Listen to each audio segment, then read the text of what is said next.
Welcome to the Florence Foodies podcast, a place for the community where we come together, share the stories, voices, and experiences that make Florence feel like home.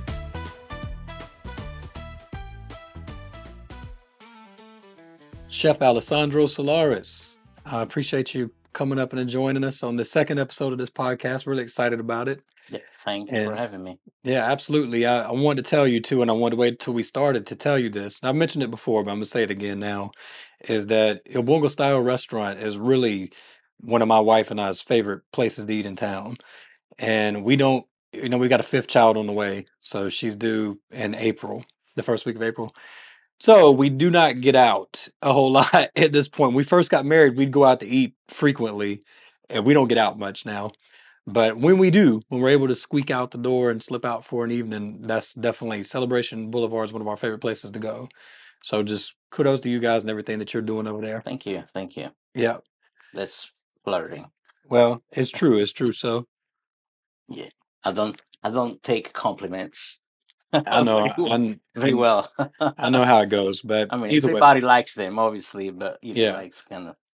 I'm not. No, I understand. I understand completely, but either way, it's true. We really enjoy that. So, just to jump right in, and maybe a lot of people might not know your background, but why don't you tell us just where you're from and Yeah, sure. So I was born in Sardinia, which is an island in Italy. It's one of the biggest islands together with Sicily, and it's a position on the west coast or from Italy is the big one. And we got a north, we have the French island Corsica. That's pretty much not many people, usually when I talk about it, they don't actually really know where it is. So that's why I would like to point it where yeah, it is. I was born there and with my family, and I'm the third of four brothers, and I lived in Sardinia until I was about 18, 19 years old. Then my family decided to move to North Italy near Venice. But before I moved, I attended there in Sardinia. I attended the culinary school after my middle school and stuff. I decided to go to culinary school. Because that was it was an attraction for me, because since I grow up, on a family very close and active, especially holidays. We used to gather all together, all uncles, aunts, cousins, and my grandma, my grandpa when he was alive and stuff, and they all, my grandma, my mom, and all aunts, they used to just cook together, and stuff. So I think my journey on a culinary road started over there. yeah. Probably I just got this thing. I remember I was kid when my grandma's mom, they used to make like a dough for ravioli or cookies, like traditional Sardinian cookie stuff. I used to eat the dough like raw all the time, and I used to get yelled, So, obviously. what is a traditional Sardinian cookie? That's hard to explain right now because they are not very known here at all. I mean, most of the Italian cookies that we know here, they come original from South Italy. Like Sicily or Naples area. Mhm. Like Sardinian cookies are a little different than the others. They're not very known here, but we do like amarettos. They are a little different than from the other. They're softer. We have some cookie that I can't remember the name. Like it's like almost like a ladyfinger, but it's bigger, softer, lighter, Mhm. more fluffy kind of thing. Then we have my favorite one. It's called um, I hope I say it right. It's called tirikas. And another translation, it's it's almost like a thin layer of dough, and then it's stuffed with this stuffing, and it's I don't know how to explain. It's like a roll and then baked, but it's almost open faced. Uh, the stuff actually is made by the um, it's called oh boy, um, it's made from the when they make the first wine. Yeah. They put the without being aged, just the grape juice basically. They put it on the side and they actually boil. They cook it down, and they leave over there. Then when they need it, they will cook it with semolina flour, and they Hmm. create. And they put orange. Everyone and put the different, kind of spice in there or taste. Yeah. Usually they put like orange zest or some. Basically, so when you cook the semolina, it will dry it up. It makes almost like a, a firm marmalade kind of thing, but it's just wine basically. Hmm. And obviously they put sugar, but the wine fresh Yeah. juice, it's sweet, so got all the sugars, and that's one of my favorite. Like, It sounds good. yeah, I try to replicate it sometimes, but not having the basics here, it's kind of impossible to So what? actually do it. That's a good But question. So what ingredients that you would typically find in Sardinia or any part of Italy where you would have been to make any traditional dish, is it kind of harder to get your hands on here in South Carolina? if you look hard enough, you can find some.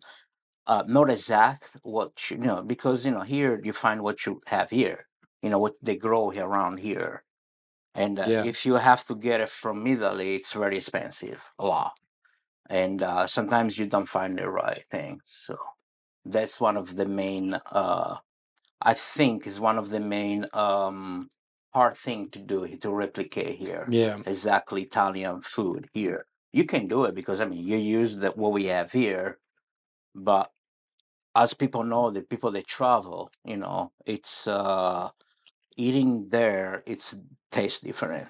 That you can see the difference of the taste Yeah. because it's just the quality or the product and even like vegetables. There is different soil. Hmm. So it's that like the water, like they say pizza in New York tastes I, better because I the was thinking that. water, Yeah. and yeah, it's probably truth. But we know like vegetables, meats, like cheeses, they are different. They taste different. I was thinking about the water when you said it, Philadelphia, New York, and then I went on a mission trip down to Nicaragua, down to Managua in like 2015, Hmm. and I remember somebody telling me that they said, the pineapple in Managua is going to blow your mind. And it was one of the things where I kind of smiled and was like, okay, but I kind of blew it off. Mason, it can't be that much different. It was that much different. I mean, it was like eating candy. It ruined pineapple for me in the States pretty much forever, probably. Because I mean, it was completely different. And the only thing I can guess is that they've got a lot of volcanic activity down there. So this is just pure speculation, but I guess that the mineral deposits, there's a lot of that mineral deposit in the soil down Hmm. there. But that fruit is super rich. And particularly the pineapple. There's others too, the mango, but the pineapple's the main one that I remember because she told me that. And then I was like, wow, she was 100% correct. So it is Yeah, different parts of the world. yeah. I don't believe it's speculation.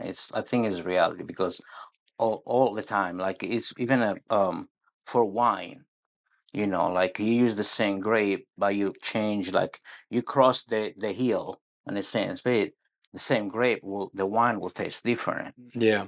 just because the plant will absorb the minerals that are around there, The minerals in the soil. and Yeah. that pollination and all that kind of thing. So I believe that it's Yeah. yes, So it's right. if I understand I'm not a correctly, I'm not a chemical expert, but no, me you know. neither. But I listened to some doctors and folks back in the day, and if I remember correctly, they call it a bricks score. Like so, produce has a brick score, and they would say that it's basically the rope. So if you have a tomato and you say this tomato is very robust, what it is a high mineral content, and they can actually measure that, dissect it chemically, I guess, and figure out exactly what the levels are, the compounds of the minerals in that tomato, and the higher that it is, the more concentrated mineral content in that tomato, the better the flavor. The sweeter it is, it's just a better flavor.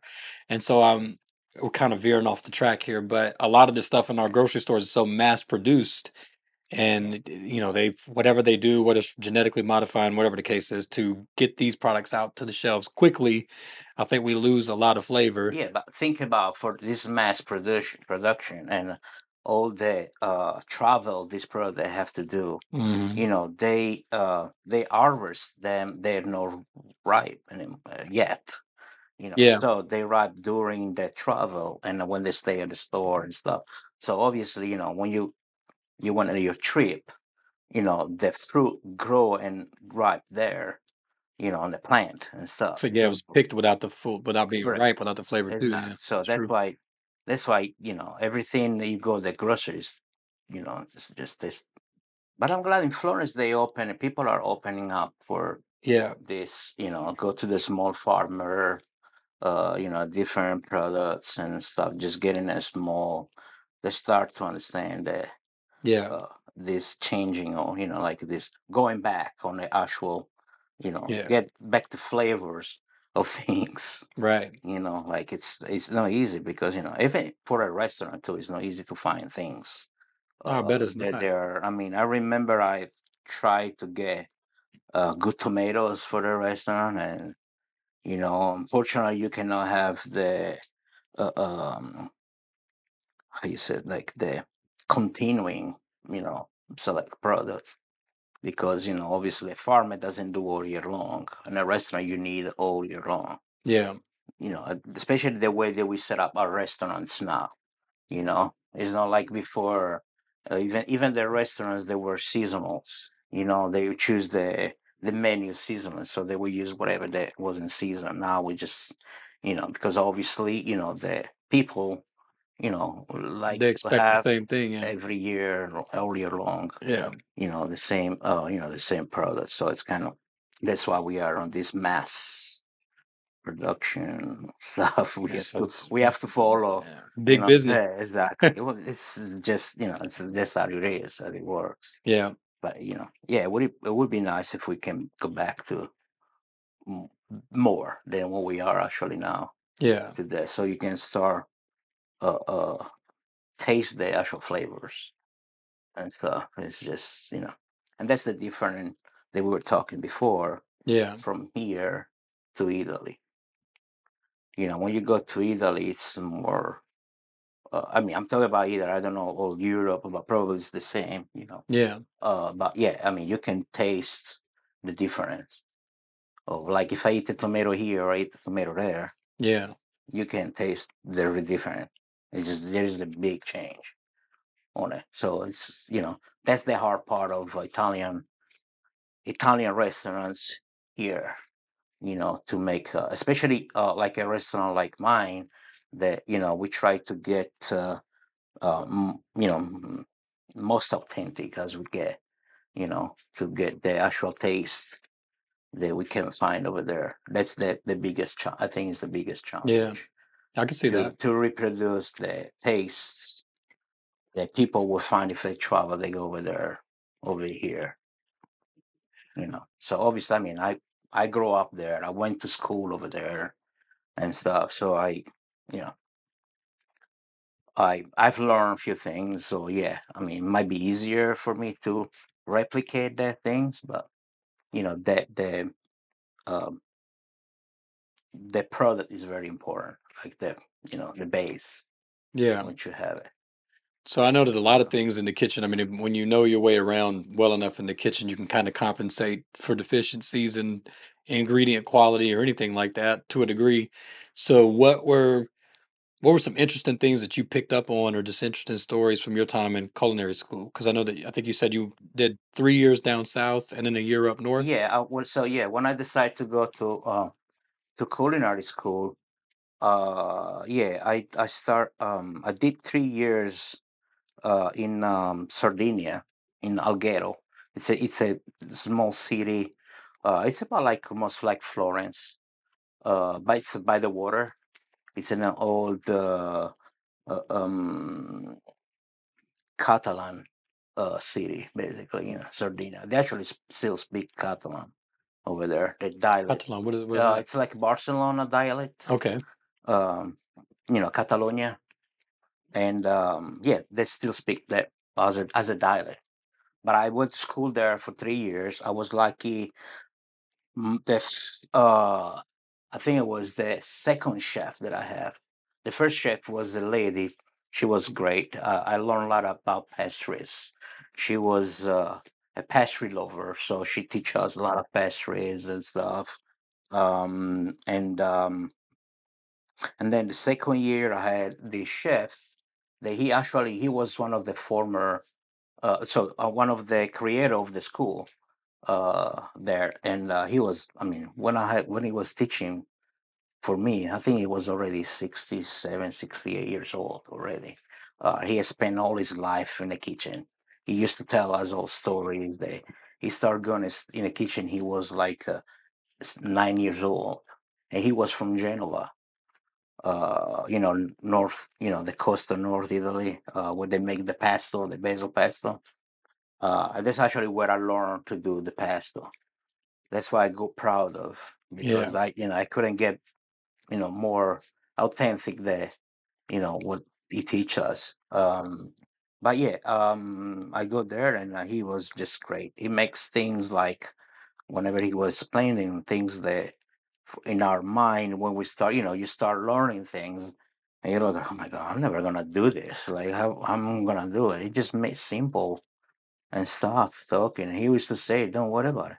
You're gonna get there because right now you don't know that word and everything you are in. But once you're gonna learn one product and then the other and then the other, everything's just gonna come to your to your to your mind altogether. It's gonna look everything easy and stuff. Or there's nothing easy, Yeah. but it's just repetition and like Trial and error. yeah, exactly. You gotta try again. You Yeah. gotta go taste different. Go out of your comfort zone to taste things, and and then you develop taste. I didn't have a taste when I started school.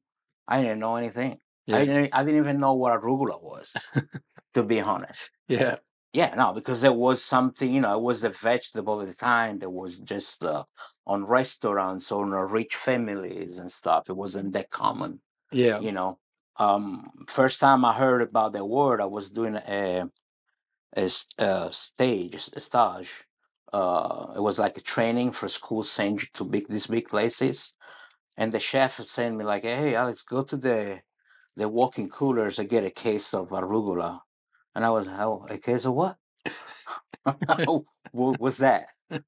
So I was kind of, you start learning things that, and so I was like I said, I was lucky on my, years of learning and on my career that I've encountered really good chefs, like big chefs. They most of them they took the time to teach me, to take me under their wings, and because probably because they saw that I actually loved that what I was Mhm. doing and stuff. Probably I don't know what they see on me, what they saw, but I guess that's you know I think they saw that I like the food making and all the processing and stuff. So Yeah. I was very lucky. I consider myself very lucky to have those as those people as teachers. They like when you study, you don't get this in your mind that you most often you think, oh, what am I studying this, what am I doing this, like I want to just go, you want to go straight to the point and stuff, but then you realize later in life, then especially me in the restaurant dailies, I realize what was what I was learning, because I use it every day without knowing, Mhm. and then you stop and you think about it. Oh, okay, that's what it was. You apply on life what you were, studying at the time. We think that it was useless. So those people that helped me to understand the process. And Yeah. obviously, everyone that had a different way of cooking. That's the difficult when you're starting and when you're learning. The difficult is when you change teachers or chefs and stuff. Everyone they have their own way to do it, and if you not pay attention, it's gonna be just confusing and stuff. Like but like the old chef there, his name was Stragapede. It's Italian last name, but we used to call him up with his last name.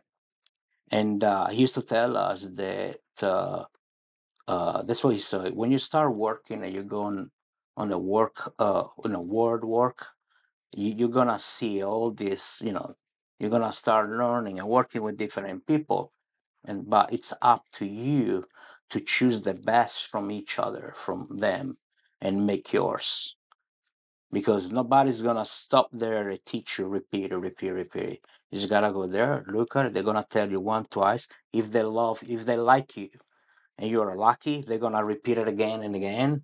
But then it's up to you to steal it, to steal with your eyes. Just keep looking while you're doing your job. Keep looking what they're doing, Hmm. because you're gonna learn a lot from that. And it's true. No, it was like that in anything. I mean, in my field or any field, if you really want to excel and be at the top of the game, then I have to. I mean, I take stuff all the time that I see people doing and say, that's really good, or even the opposite. See stuff and say, I don't think I would go that way because people aren't going to always hold your hand. It's kind of sink or swim and a lot of stuff. So if you want to make it, you just gotta. But if you got a hunger to do something, then you'll apply yourself that way, and pay a lot of attention and try to take notes and absorb as much as possible to perfect your game. And just with the food, I mean, um, you got to have a passion for it too. Yeah, yeah. I think I consider myself blessed.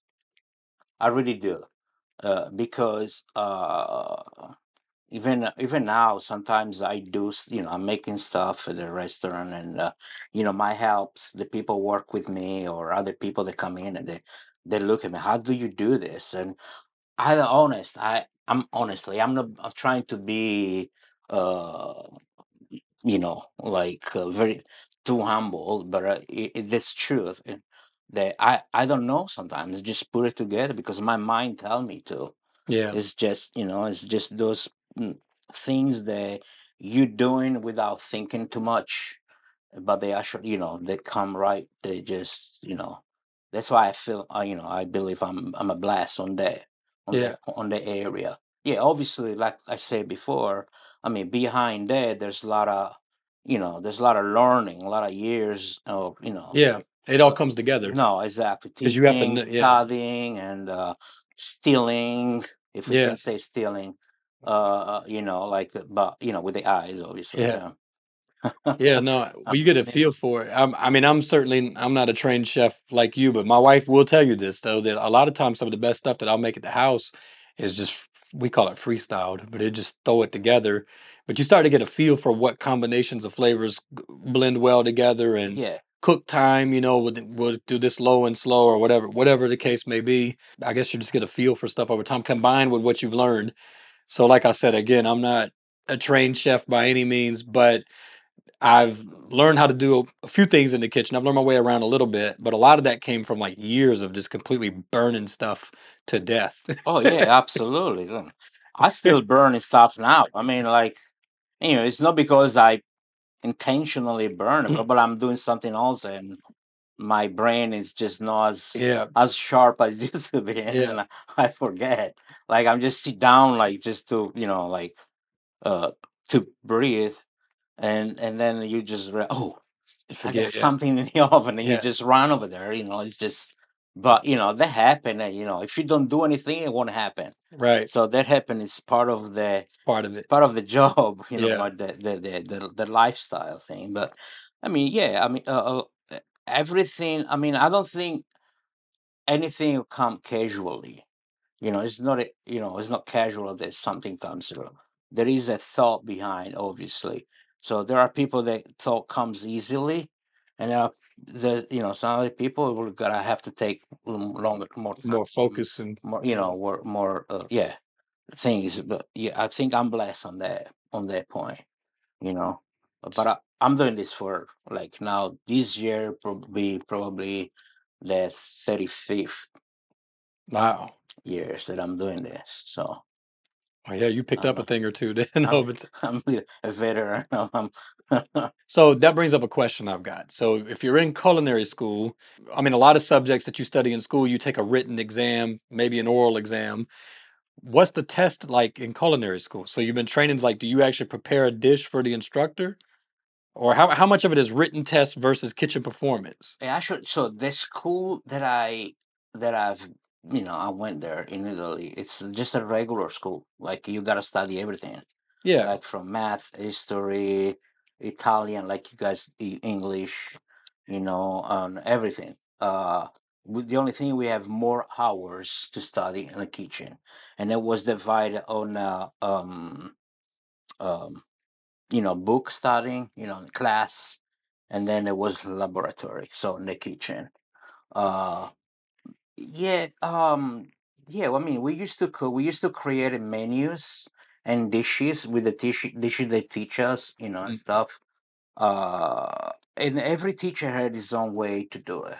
Like for example, with the gentleman that I was saying before, we used to create menus in the classroom, and then he give us the recipes, and we talk about it, and then he create like groups with the class.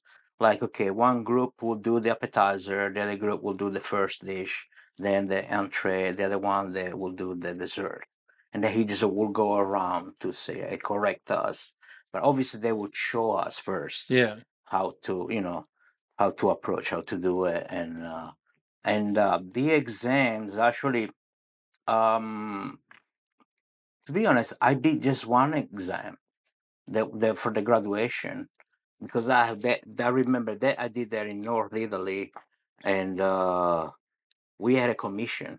I remember that we had a commission, and the dish we had to make. It actually was like a lottery. Like they pick it up and assign. Oh, like okay, from let's what Alessandro's gotta do. So they put all the names of the dish inside, and they just pick it up. And actually, I was lucky enough. There was to me, it was a simple one because I've done it so many What times. was it? And it was a crostata, it was a dessert. A crostata is like, how you call it? Oh man, I can't remember in English. It's like a cookie dough. How you call it? Shortbread. Okay. Shortbread with, I think I made it with I made it two or three of them. One was with the marmalade. That's the basic, the classic. Then I made a one with fruits and pastry, custard, and covered up with the fruits. And then another one was with the cream. I think it was like a chocolate cream or something. But the base, the dough, or the shortbread dough, was the same. And that was the exam about it, to make the best, better that you could, the shortbread. And I actually, when I went in front of the commission after they all eat it, tasted, they were all chefs, like all big chefs and stuff. There were some teachers, chef teachers, and some chefs from a restaurant, famous restaurants around the area. And actually, I remember I actually got a very good compliment. Uh, some of it, they say, this is the best one we ever had in my life. And I mean, to me, it was like, oh wow, like I was a kid, Yeah. and I was like, but it was, to me in my head, it was like, oh, I didn't know anything. I just followed the recipe, you know. Right. But they actually, now you know that there is actually the technique that you use to make it. Not to get the butter to melt, and it's like, oh, an elaboration, and I just did it right. It was, The chemistry, yeah. yeah, but I was lucky because I believe that I learned more in the school in Sardinia than the school up North Italy where I graduated. Matter of fact, I had always a conflict with the teacher. It was a lady, and I believe she never left their town and stuff, and she knew just about like a regional North Italy cuisine, and she didn't know much about it. It was very, very unpleasant for me because I was coming from Yeah. another region, and I had a more open mind and stuff. Which actually, there is a funny story.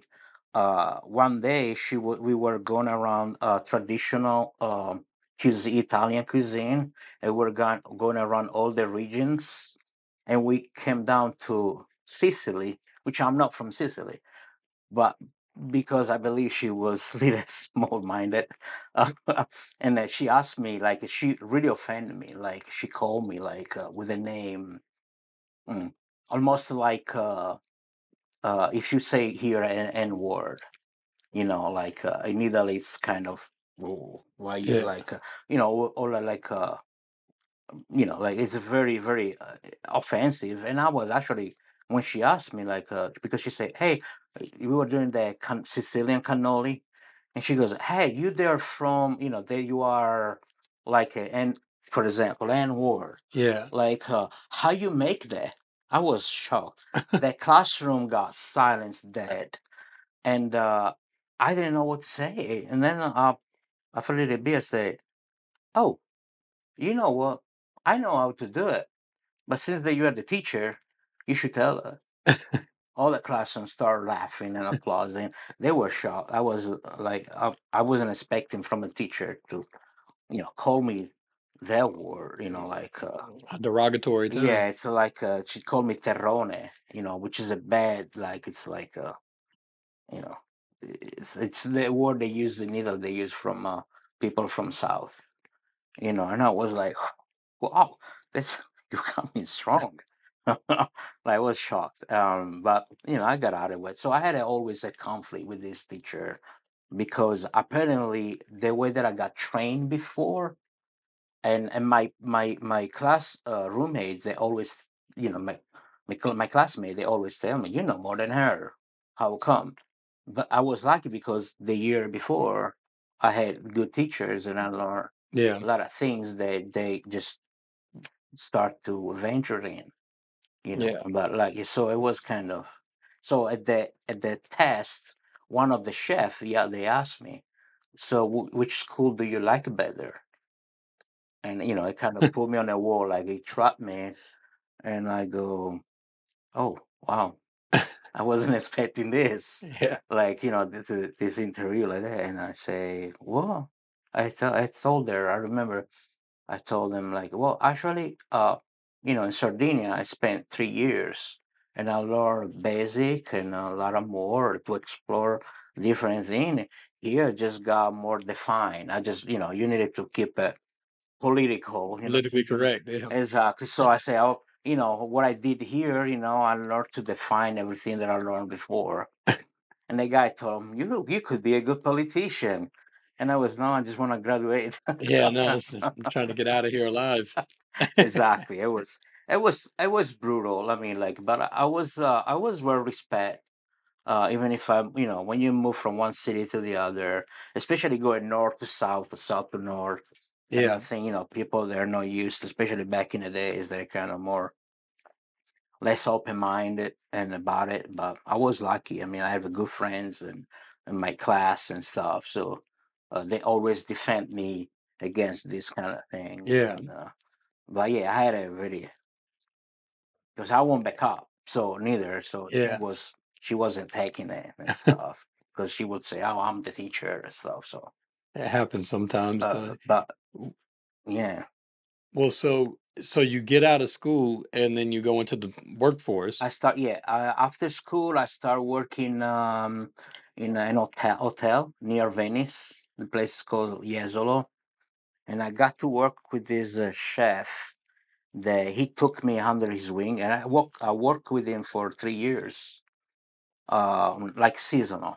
I learned a lot from him. I learned how to synthesize things, how to make fast, like how to make the best shortcuts to get to the end and Because you have stuff. to in a restaurant. Because I mean, you usually got a 20-minute ticket time. You got to get the Yeah, food out but the door. but consider that it was a hotel, so we weren't an open restaurant. We were for just the guests at the Yeah. hotel, but the hotel was always full. There were 300 people around. There were just two people in the kitchen. It was the chef and the help. That was me. So we had to create and do the lunch, dinner every day, different one. So I learned a lot, and he was, I mean, he was a great chef, a really great chef. I remember before he go back to the hotel and stuff, he used to own a restaurant, a very very famous at pristine restaurant. Then something in his life happened, and so he had abandoned the restaurant. But yeah, he took me under his wings, and he used to call me secretary. Like, yeah, I mean, after work, he used to call me, "What are you doing?" I said, "I'm just here chilling. Okay, get ready. We're going out." So he used to take me everywhere. He will Nice. go meet, take me to meet people in that town. They like, they matter, all the restaurateurs and stuff, and like so. I had a good. I can say I had a good beginner life. I can say that. Like I said before, I found people that actually took me under their wings and stuff. Then Yeah. after that, I finished that and went to. I had to leave work to go to the army because at the time was mandatory in Italy. And well, guess in the army I ended up in the kitchen, even if I So it didn't want to. it was a draft or Was mandatory. You had to go do 1 year mandatory oh, okay. in the army. But there Yeah. wasn't any conflict or anything. That was just the No, I never went to conflict. No. Well, there were no conflict for me, anyways, at the time. and So so they put you in the kitchen. yeah, yeah, I didn't want it to because I was like, ugh, Yeah. you know. But yeah, I actually over there too. I was blessed because I had a good time. Yeah. I mean, I had a hard times and a good time, but because my abilities that I already, after school, already work, knew already things. I had the commander of the base. He used to act like he was my uncle. To me, everybody were kind of why, like especially all the old, people with the, with the big grades and stuff. They used to get jealous about it because he used to come in the kitchen, come straight talk to me, not even considering anybody there. I was like, "What you do?" One day I told, "Why you do that?" He said, "Because I like to make them that way." But anyway, so and they come and ask me like, "What do you think? I'm making this at home, and what do you think should be the best and stuff like that?" And I still was a kid, like, How old were you then? Like early 20s? yeah, Yeah. yeah. I was 23 probably, Yeah. something like that. So like I was. Why you put me in this Yeah. position? Because everybody hate me there. Like, I mean, not my friends, but the actual militaries that they were there for. The older Yeah, guys. yeah, the one that command us basically. Yeah. But I mean, I got treated very well actually. Like I was in a good position with it. I wasn't far from home because I used to live in near Venice, and I did my military in Udine, which is a little north. Uh, so I used to go home every other week for the weekend. So it was nice. Then after that, I started working in Venice. After I finished In a restaurant? my military in a restaurant. Yeah, that was the big adventure that started all. So what And the chef was actually we still friend. He's still my mentor. Um, Matter of fact, a lot of times when I don't know something about something here, I just call him. And he's still in Venice? oh yeah, he's still working in Venice. Yeah, it actually happened that I sent some of our customer. I sent them to eat at a restaurant that he works. Was that like a larger restaurant? It's busy?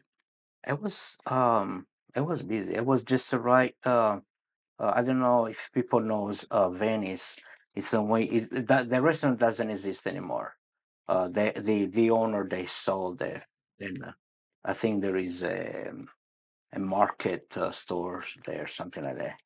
I mean, last time I went there, that's what it was. But it's very close to the train station on the main street. Um, and it's called Fundamenta. Um, yeah, there it was. I think we had um, inside the restaurant there were like about 80, 90 seats, and outside we have a garden in the back. The backyard kind of thing. Summertime, spring and summertime, they put it on, and there were another 80 seats. It were just two of us. Wow. So what's the transition like? Like you're coming out of school where it's kind of a controlled environment, Hmm. and then you actually go into the field. So now it's the Yeah, public coming in and out. What's that transition like? it was scary. Really, it was threatening.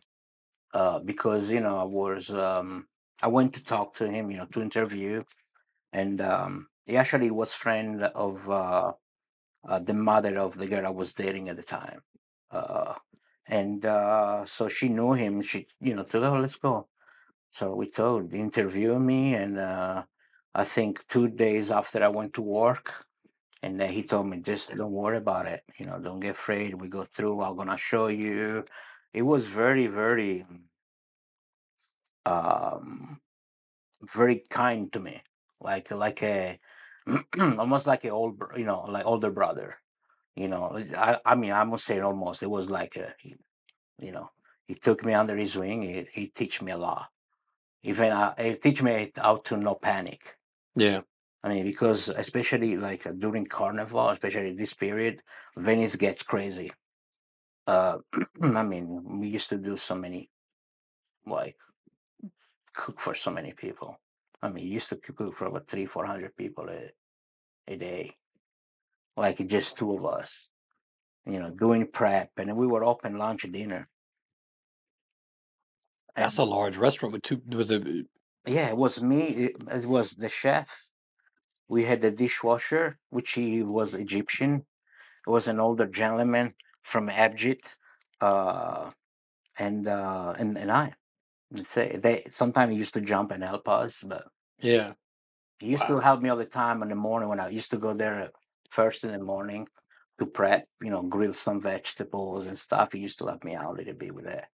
I was lucky in that too because I found people that actually took care of me. They liked me, Yeah. and they just help and like again take under the wings and like kind of uh yeah. I mean, I was lucky, and I learned a lot, and I worked with him long time too, and yeah. But then after a while, especially when you're learning, there is a time frame that you gotta okay. To me, it's now it's time to change. It's time to learn another way, a different. So then I left and I went somewhere else, and that's what I did for a few years, and then I came here. That's a good segue to what I wanted to ask next. So you have all for one, you grow up in Sardinia and you have all of this background with Italian cuisine. It's authentic. I mean, right there at home, Italian food. You come over to the United States. What, if anything, was the most shocking comparison to the American Italian food compared to what you knew? Because not only are you a native, but then now you have all of this formal and training and professional experience. So, I mean, you're pretty familiar with the Italian food in different areas. Then you come to the United States. What kind of, if anything, I mean, I would assume there probably was. Like, what shocked you or really Mm, caught your attention? I gonna make a lot of people mad right now and shocked. Uh, in total honesty, I have to remake myself, like in the kitchen. I have to remake all my thinking in the kitchen because I start working. So when I came from Italy, I went to Florida. I went to Clearwater, Florida, Okay. Tampa Bay, Hmm. and I started working at this restaurant. It was an Italian restaurant, and I worked there for a couple months, probably a couple 2 3 months, something. And I was lucky because when I came here, I don't speak a word of English at all. I was lucky that one of the waiters over there, which became one of my best friends, um, he used to study in Italy, and so he used to speak some Italian, very very good. I don't know now, probably it's bad now. Hey, Mike, and um, yeah, I mean, I was lucky. So he was, he liked me. We just we've been very good friends, and he introduced me to his friend, his groups. They were most Italians, but from here, and that's how I learned English. We used to spend a lot of time talking about words and how to select, how to talk, like I think in about like 3 months that I met him, I was able to have a communication, to understand the conversation, at least the understanding that, you just throw yourself in it. Yeah. And I always play around because I said that Jack Daniels was my English teacher. uh, it's kind of funny, but it's actually true because, when I'm not saying that you have to drink, but you Yeah. know a drink or two, to get your inhibition. If you are afraid to Yeah. say something, be afraid to say something wrong, at the time you don't care, you just get it out. They actually helped me out to be corrected and just to get my thing, out. And No, that's one of the so hardest parts because I've been working on Spanish for years now, like legitimately about 3 years. So my wife's from Honduras, yeah, so her, all of my in-laws' family all speak Spanish as a first language, and I've always wanted to learn Spanish. It's the best opportunity, but it's difficult. And then even when I'm learning things on paper, or maybe I'll go through Duolingo or something like that, and I'm learning some things, but then you actually go into an environment and try to speak, and you just get self-conscious about it. You're like, yeah, oh I know yeah, I'm going to that's say something stupid. I'm going to sound like an idiot, and then you blank out and forget everything. that's horrible. Yeah, exactly, Yeah. because yeah. And then so the good thing for me was that uh you know I used to meet with them after work. So where you go? You go at the bar, you have a drink, or even you meet at their some of them house. We're just hanging out over there. I mean, I'm talking about 20 years ago. Uh, and and so you start drinking. There would be a wine because my friend, he loves wines. He actually used to be a wine rat, and Okay. so it's just always his house that we are like good wines all the time. And so, like we're talking now, we have conversations. And I will refresh his Italian, teach him more. And he will, give it back in English, Yeah. even talking about one word, the origin of the word, why you gotta say it that way. I mean, I remember when I start to learning how to use get, and I start using it. Look at me. What did you hear that word? I said, they were saying it. Okay, we gotta go slow on that Yeah. because that's one of the most important word in English. Because you can use it in multiple things all the time, means something different. So let's hold that. We gotta go through today. And Yeah. I remember I started speaking like just the present tense. Yeah. Everything was present It's tense. not easy, man. Learning a Uh, new language for anybody and that's never tried it is not an easy thing. And the funny thing is that the restaurant, so I've changed restaurant after a while, right? Because thing happened at the restaurant I was there, so I had to change somewhere. And I was lucky because I actually, yeah, they were. I found this restaurant. The family was from Naples area, from Monte di Procida, and they were very good to me. I mean, especially him, he was awesome. Uh, and I was treated like a son. I can say that. Uh, and yeah, I started working over there, and I worked for them like for 3 4 years. After then you get your frame. I think in my time frame or place is like a 3 4 years, and then my head has got to change scenario or something. But yeah, I worked for them a long time. They treat me very well, for me it was just time to move. This is in But Florida? this is still in Florida, in Clearwater. Yeah. Yeah. And but anyways, yeah, saying that, so I learned English in Florida. And I think I stayed in Florida for about 7 8 years there before I came here in Florence. Because I came in Florence, I don't remember which year it was, but I think it was about 14 years ago. Because while I was working in the restaurant, uh, I met a friend, and he moved up here in South Carolina. And then one day he called me and he goes, "Hey, Ale, we have the chance to open a restaurant. It's gonna be in Florence, South Carolina. Would you like to join us?" And it's gonna be the two of us and another guy, but he doesn't gonna be there. And I was like, well, yeah, this is a chance, you don't get many often in life. So I decided to leave, whatever I was doing there in Florida and move up here in Florence. And we opened up it actually used to be next door for what I am now. It used to be called Roberto's. Probably a lot of folks here will probably remember that. And so I was the chef, and then Max Damassimos, he was my business partner at the time. He was the front guy over there. We hit it up for about a year probably until I decided that I needed to change. And then I left. I just want to go into details, but to me it was time to go to leave. Again, but in that year I made a lot of friends here and stuff, and especially got very close to my business partner now, family, um, and which during the time I was here they helped me a lot. They were still very close. I mean, they became like my second family here.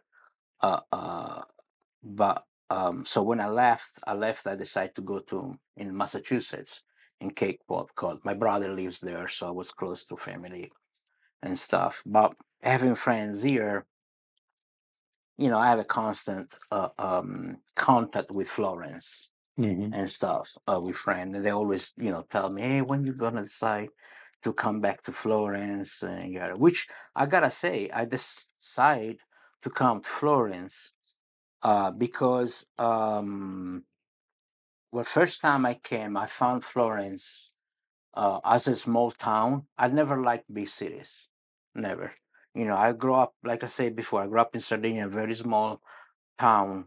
I would call a village probably, and when I moved to Venice, the big cities, it just was too big for me all the time. So when I came here in the States, I never liked to live in a big city, especially living in Tampa, and I saw Clearwater was growing and growing and growing. And I Hmm. was like, and I'm one of those people that hate traffic. Me too. I can stand traffic, and also here in Florence, I find uh the nature of people of like the genuine good people. I don't know how to put it like in words. It's kind of it's not complicated, but it's not easy to put in words. I found like the genuinity, can I say that, of people to come to you and offer their help. And usually, from my experience, everywhere else, in the States where I've been, unless they were actually your friends or whatever, Hmm. if that happened, there was something behind. Yeah, I'm trying to get something out of you. Exactly, there was a catch all the time. Yeah, When I was in Florence, I was shocked because people they will come to me and they offer their help with no reservation. no exactly nothing. They weren't expecting nothing in return.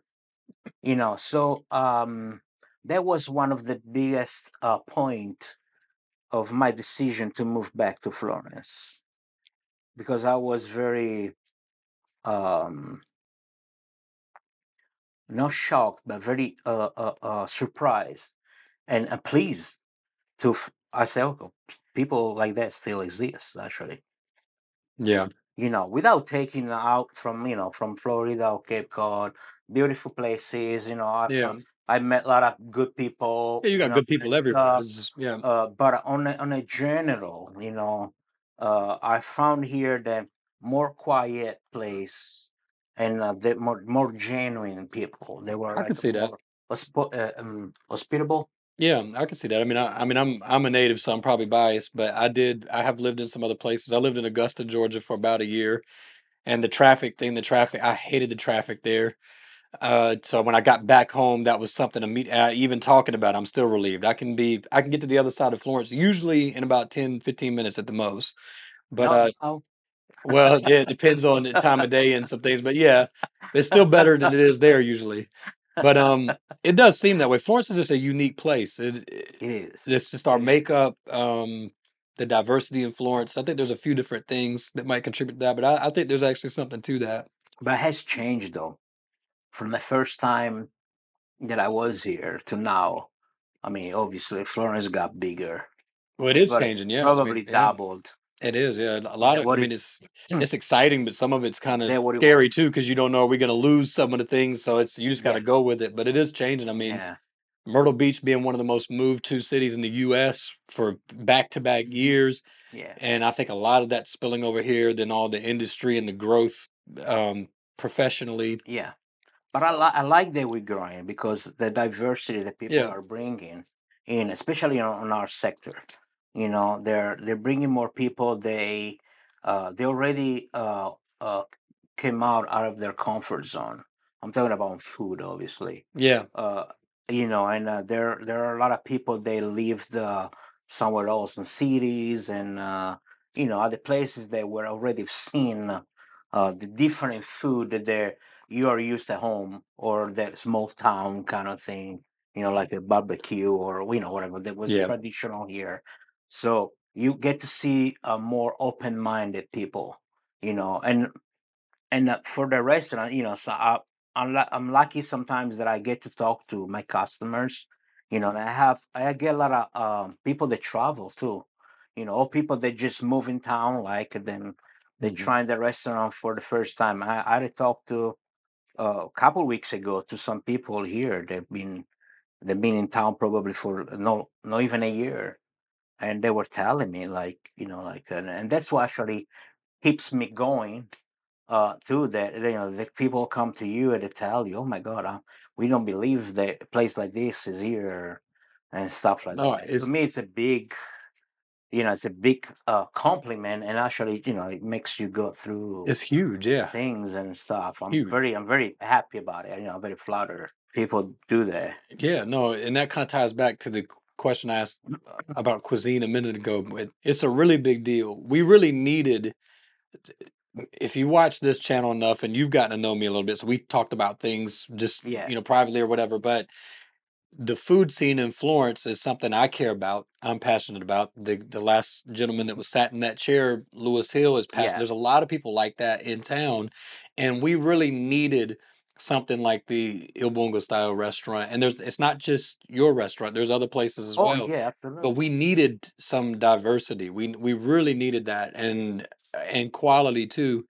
And so I know that a lot of people feel that way. I mean, there's people that I talk to that that they'll go to the restaurant and then just to kind of dovetail that back to what I asked about a minute ago because I want to go back to it. Go, go, go. But a lot of people when you say, well, maybe they've never heard the restaurant, they've never been there.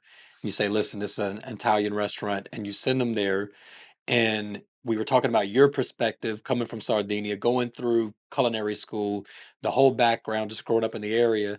On the flip side of that coin, you have Americans, and when you tell Americans Italian food, guaranteed they think of spaghetti and meatballs and lasagna. Yes. And there's not really an expectation of anything like, well, how good is this spaghetti going to be compared to the other Italian place that I go to? Yeah. But really, the Italian menu can be much more diverse than that. I know that y'all do a lot of things at your restaurant, so not just here for Florence, but just in general.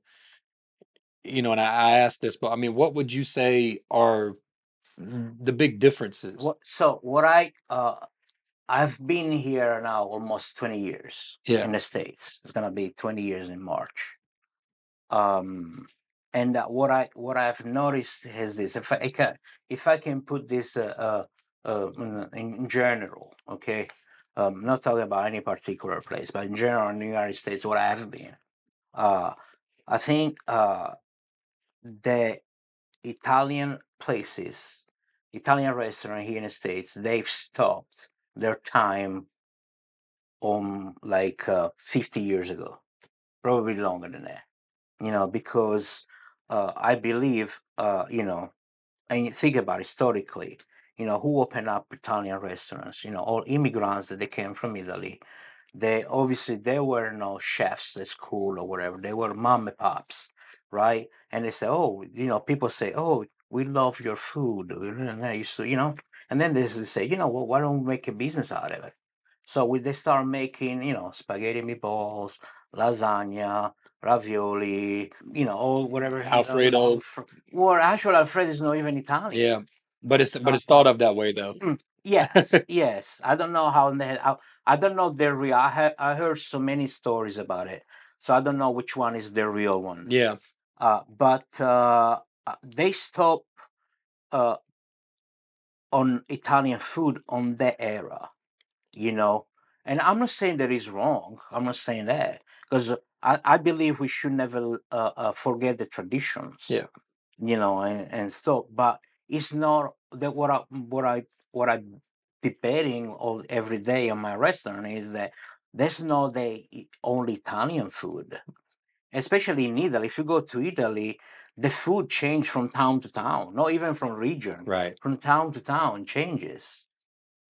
So it's a big thing in Italy. Food in Italy is a essential in our life. I mean, we do everything in food. Probably if we were in Italy, we would have some food here while we were talking. Yeah, You know, I've thought about I'm it. not suggesting. I'm not suggesting. I'm not hungry. Well, no, I'm thinking about it. I don't know Just how the put children up. on the podcast is gonna. We might have to play with it.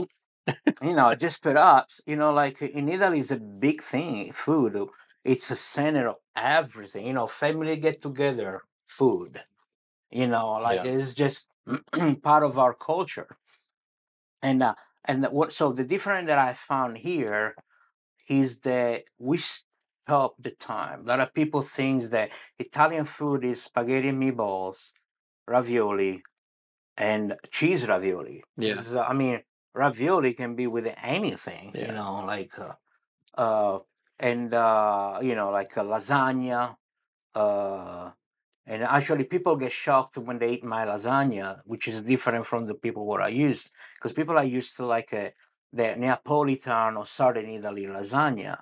The lasagna that I do is the most traditional Bolognese lasagna, you know. yeah. Uh, so there's and then a lasagna. You can make lasagna many ways that you want it. It is not there's not a limit to it.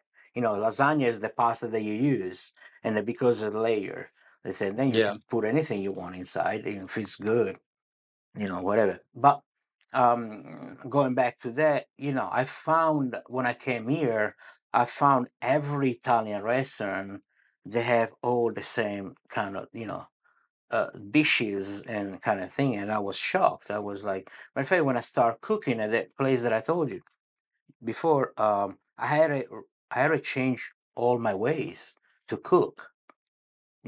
We use a lot of more garlic than I used to use in Italy. I joke sometimes to say people. Actually, I told the guy at the restaurant once. I told her, I haven't used so much garlic that I use in a month in 3 years in Italy, which which is is funny because a real. lot of people think the garlic and Italy are like synonymous. Yeah. Oh, no. I mean, it depends what it is, what it goes, right? But a lot of times, especially in North Italy, Yeah, people are very conscious of using garlic because it has strong taste and hmm stuff, and it's so we don't use that much garlic. We use enough to just give the flavor, but not as much how we do here. Here is just yeah. everything is overpowering We use a lot. I use a lot at garlic, my house. I mean, honestly. you know.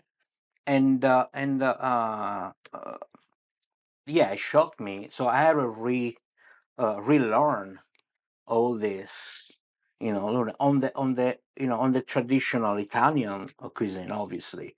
But when I do my version of Italian, obviously I rebalance everything because I mean cooking is about balance, though. Yeah, You know, that's what I think, and I believe in on keeping simple.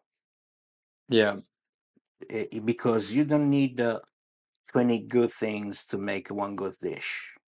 You need one good thing to make it one thing good. yeah, Because even if it can be you use a 20 good great product and you put it together, it becomes yeah. a disaster.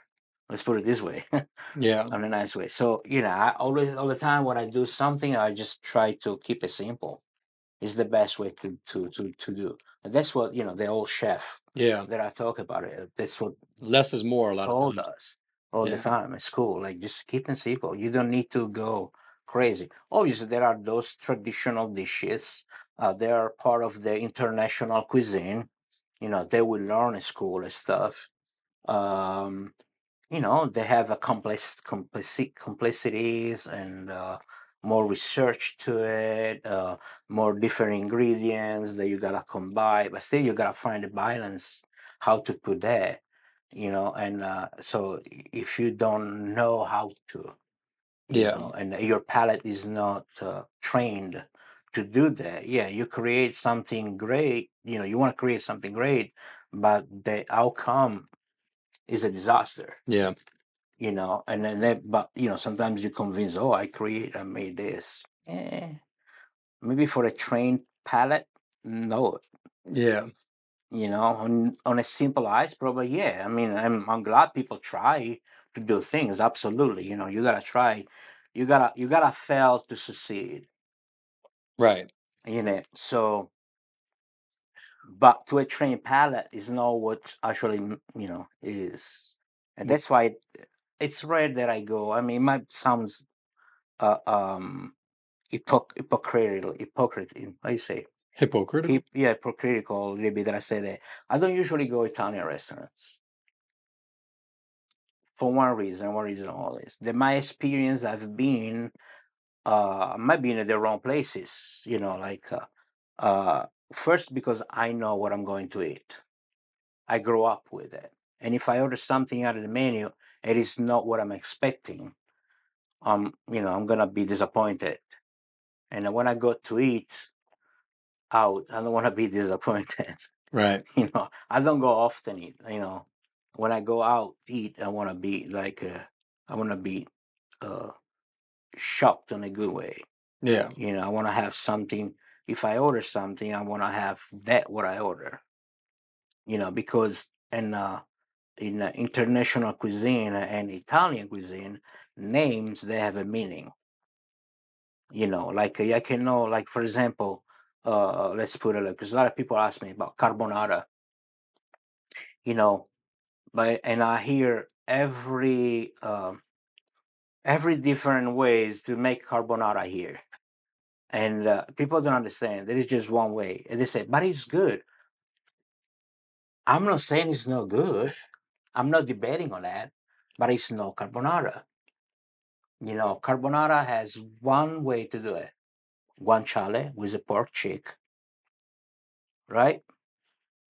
Eggs, which is most of the time it's a yolk. Somebody mix it up, but it's yolk, and pecorino romano, and black pepper. That's it. And the pasta, obviously. Yeah. There's nothing else. Sounds good. And the people, people go put cream. I heard of people saying putting cream and green peas and, making frittatas and Yeah. stuff. But, that's what I say. So for me, when I go eat at a restaurant and like perhaps I would order a carbonara and it comes something that I can't recognize as a carbonara, I'm gonna get disappointed. So in 20 years that I've been here, I've been disappointed so many times that I prefer don't go. I mean, yeah, I mean, I would imagine it's different. That's why I asked the question because, a lot of our people might not know, like Americans born and raised in the United States may not think about it, they may not know. But and we talked about this in a previous conversation, but it's the same thing with Mexican food. I mean, Hmm. most towns, especially in our area and down here in the South, have a Mexican restaurant pretty much, in every section of town.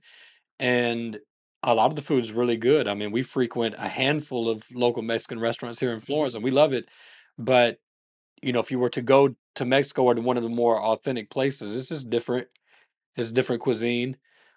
Or I mean, the classic example would be Taco Bell, which is a little bit different. But a Yeah. gordita at Taco Bell is nothing like a gordita from like an authentic Mexican Yeah. gordita. So it's just the way that it is. And again, to go back to it, I'm glad that we have the diversity because I'm not knocking spaghetti and meatballs. Spaghetti and meatballs is done well. It's an excellent dish. I mean, it's a really good Oh, dish, very hearty, I really had that nice last dish. week on the menu. Yeah. So it's a good dish, but I think the last time that we came to your restaurant, I think it was the last time I came that you had the special and it had a jalapeno risotto, Mhm. which was excellent. I like jalapenos anyways, so I mean, I like that flavor, but that was perfect for me.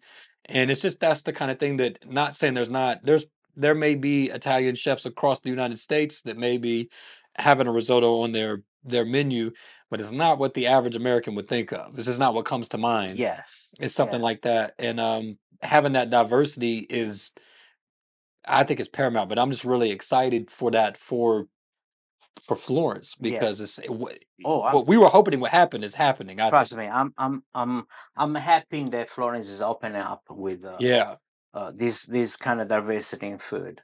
Because I mean, yes, I do this for living, but I like to eat, and sometimes I like to eat going out, and be served yeah, and stuff. I don't want to cook every day, right. since I do this for work, and it's nice that a lot of places are opening up. I mean, there's a lot of places that I will go to that I like to, when I want to have some different things in Florence. So I Uh, I told you I was going to ask okay, this. So then this is a question that okay.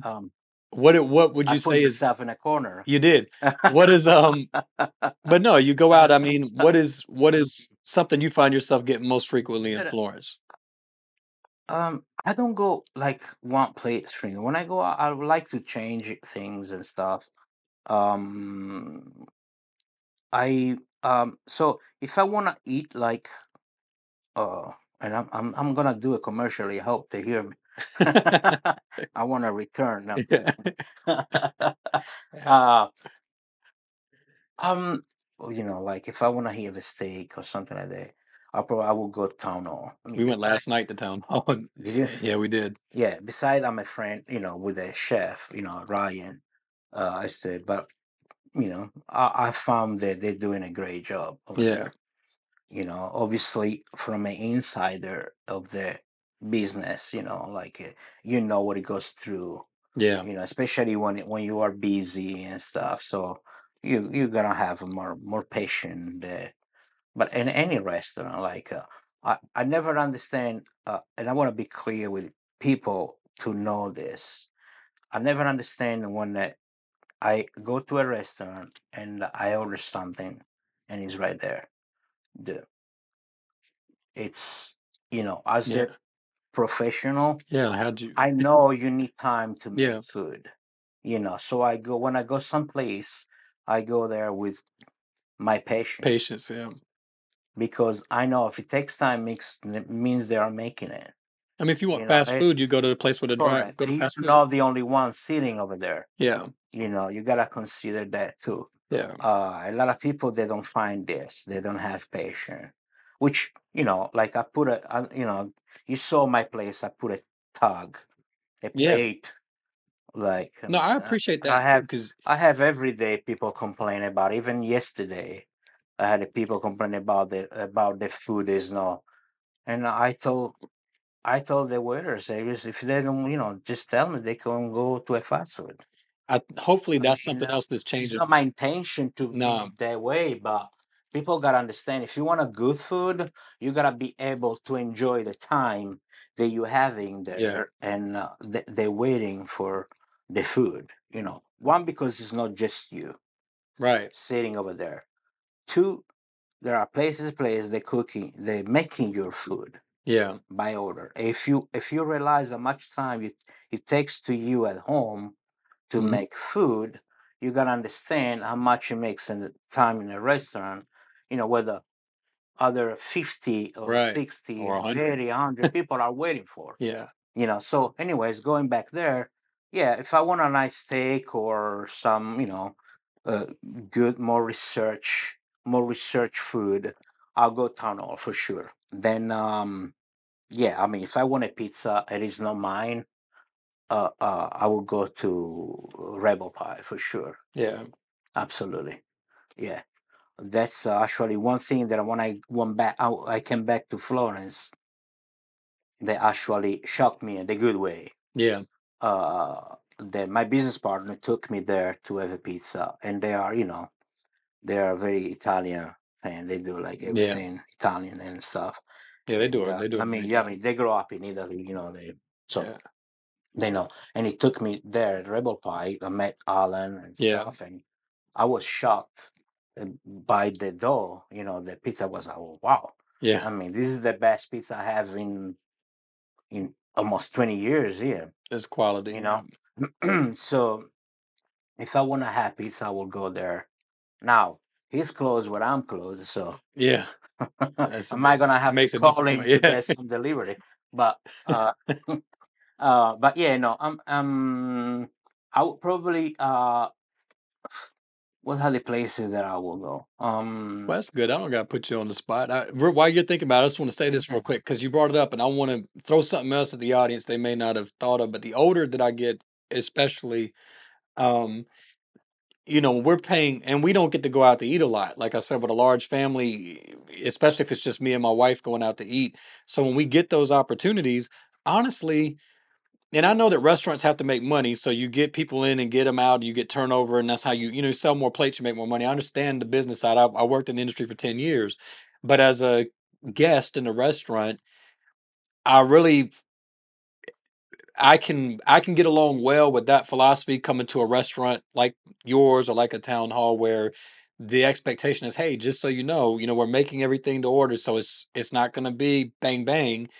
If I'm coming to a restaurant and spending $100, $75, $50, $250, whatever it is, but I'm spending hard-earned money, I Mhm. really want to enjoy the experience. I don't want to be rushed. Yes. And so maybe we get a couple of courses and we have time to have conversation and just enjoy the food, because that's part of definitely our culture at my house as Yeah. well. And just share food and just share that time. Yeah, it's about the experience. Right. We're not just paying just for the plate, it's really Correct. the entire experience. We want to sit down and just have some time away and out Correct. to enjoy that time out. So I mean, there's a time and place for everything. And so, if Correct. I'm in a hurry, you're in a hurry, and a lot of times you get what you pay for. So you want something cheaper, you want something that's going to be fast, then you go to a different style of restaurant. But, some places you got to understand that that's part of the experience.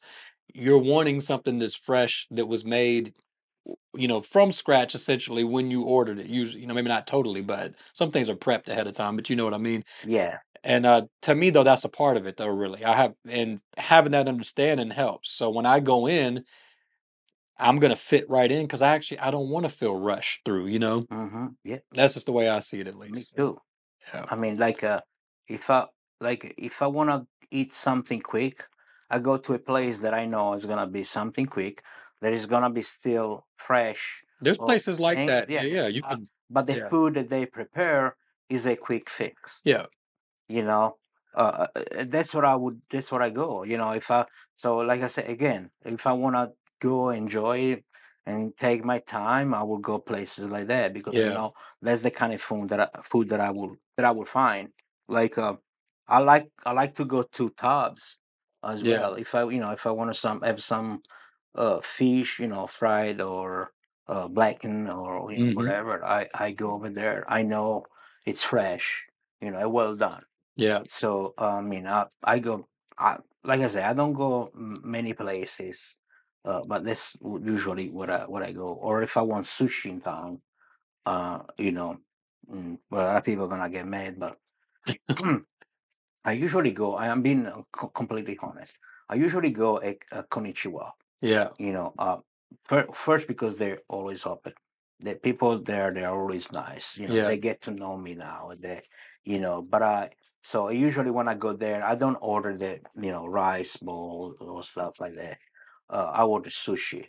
yeah, But they get to know me this time, so they make the sushi like I want it, like, yeah, and they make it right. They don't make it like this like 3 inch of rice and stuff. They yeah, make actually, the rolls and stuff the way that I like it and stuff. So I like that. I asked them not to, usually I said probably I'm gonna make them put them in trouble, but I asked them, to make a thin rice and a yeah. light sauce, light sauce. Yeah. because I want to taste the fish Yeah. on sushi, and they do it for me. Is sushi something is that a thing in Italy? Yeah, It yeah. is. Well, I mean, look, before sushi was a boom Yeah. everywhere. In Italy, we used to eat raw fish. I figured that the reason I asked because I mean you're on an island there, so I figured that there was. I didn't know. I was just asking, Oh but yeah, I yeah. figured there was possibility. It's been centuries we Right. forever Uh, that we eat raw fish.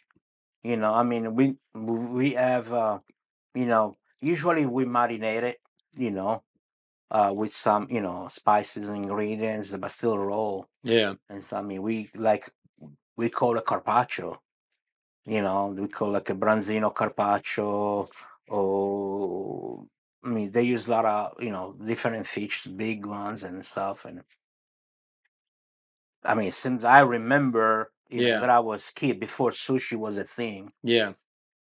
Okay. Like I always seen that and stuff. I mean, they haven't discovered anything. You know what I'm saying?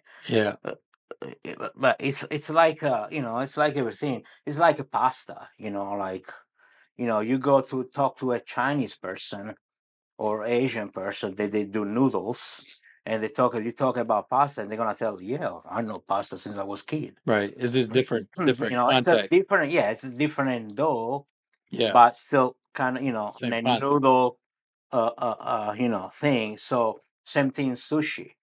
Yeah. Sushi is Japanese, and then in Italy we eat raw fish different ways, but still raw fish. Yeah. The Yep. primary product is the same. The way it's made, it's just different. So like I'm a person that eats everything raw. I can Yeah. eat anything raw. I mean, not chicken, obviously. Yeah. I wouldn't do that. I don't suggest that. Besides Yeah. few videos that I've seen Yeah. going around, Yeah. no, don't People. do that. Yeah, they'll do a lot If for you don't want views to and get clicks. salmonella. I wouldn't do that. But yeah, I mean, I've been doing that. I mean, before I came in the States in Italy, I used to, work this restaurant. We used to make branzino carpaccio, or I can't remember names now, but like, yeah, all these kind of things. It was normal. Like, I found sushi here. When I came here, sushi wasn't a thing in Italy yet. Yeah. So, but yeah, I mean, we eat all of. I mean, even when we go fishing, Yeah. you just get the fish, you fillet, and Yeah. then you just, most of the time, an Italian fisherman probably will bring some lemons with him, but just because I want to add some Yeah. acidity to kill something in there. Hmm. But Okay. yeah, So those are good answers. I just like to ask because I think a lot of the local audience is just interested in what other people are eating, and then it gives people ideas, and they can go check stuff out. So I found it yeah, people just find it interesting. Well, they get to know somebody in an hour, or however long that we're sitting here doing this, and then you get kind of a peek behind the curtain. It's like, okay, he likes to eat or she likes to eat this and that, and yeah, I just think it's just another thing that's good for our Florence food yeah. scene. That's what Oh, we're yeah. I about. mean, So look, there are other places, obviously, in Florence yeah. that I like to go. Obviously, you cannot mention all of Well, it. you want to be served at some point. You've been serving people all week long, so I mean, of course. Yeah, yeah. I mean, Yeah, yeah, I will go to Italy Buongustaio for sure. yeah. So, yeah, no, definitely. Like I said at the beginning of this, like I said, I'm not trying to, overwhelm you with compliments or anything, but Il Bungo style is definitely very high on our list, sitting up there at the top of our list of places that when we do get a chance to break away, that we can go have a nice dinner. And so, really appreciate what y'all are doing over there. Um, for those that might not know, El Bungo Style Restaurant's on Celebration Boulevard, and you've got 12:57. 1257 Celebration. And what are the hours of the restaurant now? It's a Tuesday to Saturday, and it's a 5:30 to 8:30 through Thursday, and then Friday, Saturday, it's 5:30 to 9:30. Fresh homemade pasta. You're gonna have a lot of your traditional dishes like we've talked about today, but also they got great seafood dishes. I mentioned, just as an example, the jalapeno risotto. So just different things that Chef Alex and the crew are doing over there. So we really enjoy it. If you've never been, you got to go check them out. But with that being Yeah. said, Chef, I appreciate you taking some time to sit down with us and Thank join you so us. much. Thank you. It Yeah. was a pleasure. and I'm just expecting a few people, more people to come. Especially, I would suggest this because I noticed this. Yeah. The restaurant has been busy on the weekends, and I know I hear a lot of people they don't venture to come over because I understand we are a little off their road, their usual path to go restaurants. And but when they come on the weekends, and I heard people kind of not complaining, but like saying that, oh, we come there, there's always Yeah. busy. Or yes, if you come on a weekend and you don't make a reservation, yes, Yeah. we always busy. I would probably suggest people, if you want to try us, to come during the week days, Yeah. Tuesday to Thursday. It's a little more quiet, there's less people coming. And we really, as a small restaurant, we really need to get more people during the week. Uh, And so hours. not to cut you off, but I can help you out with that just by saying something that's true from my own personal life. So I did work in the restaurant industry for 10 years on the service side. I was in the back of the house for 1 year, but front of the house for 9 to 10 years. And I mentioned that we went to town hall last night, but I originally had that reservation set for Wednesday night. And the reason I moved it is because I had one of my kids get sick and I lost my babysitter. And the reason why is that from having that experience in the restaurant, when we get those opportunities to go out to eat, and I understand we work full-time jobs too, so I get that sometimes the weekend is just your opportunity. But man, 9 times out of 10, if I can, I'll either make a reservation or even on the weeknights, a lot of times you don't even have to. We'll go out to eat on a weeknight because we don't have to contend with the crowd. And so what Chef's saying is very true. But I would also recommend, I guess you would agree with what I'm about to say, that if you're going to go on the weekend, then you probably should try to get a reservation, call make a Yeah, I mean, I reservation. suggest the Yeah. reservation no matter what, even on the weekday, because you never know. Sometimes Mhm. you get busy on a week unexpected. Yeah. Uh, Especially and after this, maybe. I hope Telling so. I everybody to go on mean, the I weekday. hope so. But yeah, I mean, I still hear a lot of people coming. Even last week, actually, a few people they walked in the restaurant during my prep time and stuff. So I greet them and stuff and say, "Hey, how you doing?" Yeah, yeah, yeah. So how long are you new over here? People think we're still new. We've been there for 4 years now, Yeah. and there are a lot of people they don't know the existence yet of the restaurant, and they think we just open up and stuff, and probably because that I mean, yes, we are a little higher than where we are right now, Yeah. but yeah, I mean, I would suggest just to call or and make a reservation, for sure. I mean, it's always recommended. Yeah. So that and I know everybody time is precious. Like, I know that everybody, a lot of people they have kids and stuff, so your timing is very restricted. Yeah. So I would really recommend a reservation so that if make a reservation at 6:30, at 6:30 you've been Yeah. sitting. Absolutely. So it's and up. Yeah, I mean, I think during the week will be the best time to try it out and Yeah. everything, because on a weekend, yeah, I try to do my best on a weekend, obviously, or too, but you'll be a little more rushed Yeah. and stuff. So Well, that's why I wanted to echo that sentiment because I'm telling you, 10 years of experience, I learned a thing or two, and I'm telling you that, from that experience, that's inside experience.